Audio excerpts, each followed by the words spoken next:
And here we are in the rooms where we prepare our IV solutions. This room is actually divided into two areas. We have the area where we gown and get ready, and that area is called the anteroom. That's the area that's just beyond the glass that you can see there to your right. There we prepare ourselves, get everything clean, take off all the jewelry and makeup that we have on, and get ready to make our IV solutions. From there we also pick the medications that we're going to be mixing with and bring those in here to the clean room. And in here, the clean room, we have to meet very high standards on being clean. So each day we have our own cleaning schedule. Each week we have a separate cleaning schedule. And then each month we also have another cleaning schedule. And then every 6 months we are certified by professional certification teams that come here and make sure that our clean room is clean and free of bacteria. Inside this clean room we have 3 workstations. The largest of these is the hood that you see right there in front of you, just to the left a little bit. That is the 8-foot laminar flow hood that we use. And here we do most of the mixing for our parental nutrition patients. And parental nutrition is basically food through an IV tubes for those people that, though they can swallow sometimes, can't absorb the food that they get.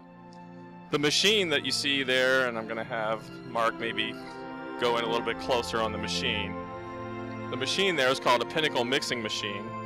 This gets a formula that's designed for each patient, designed by the physician, by the pharmacist, and by the nutrition and dietitian team for each particular patient. Once we have that formula set, we feed it into this computer, and then the computer mixes that into the large bag you see there on the right-hand side. That bag can be mixed with 9 different solutions from the machine, and it can go down to 1/10 of an ml in accuracy. We also do some hand adds, and you'll see those syringes laying there in the hood, and our technician Ashley is going to be adding those to the bags.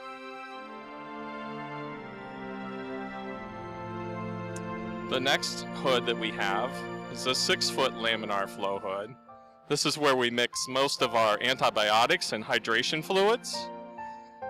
Our technician Rick here is working on preparing some antibiotics for a patient. And this is where we do all of our air removal as well. By slapping the bag, we get all the air out of the extra bags. And finally, far to our left here, we have another hood, and this is, instead of being horizontal, this one is vertical, and the air comes from the bottom and goes to the top. And the reason that is this is a chemo hood, and so we have to make sure that we filter all the impurities from the chemo medication out before it getting out into the environment. The technicians work all hands in on this, so they never take their hands out while they're working on the particular medication. And that way it ensures sterility and no crossover of the chemotherapy coming into contact with anything but the inside of the bag.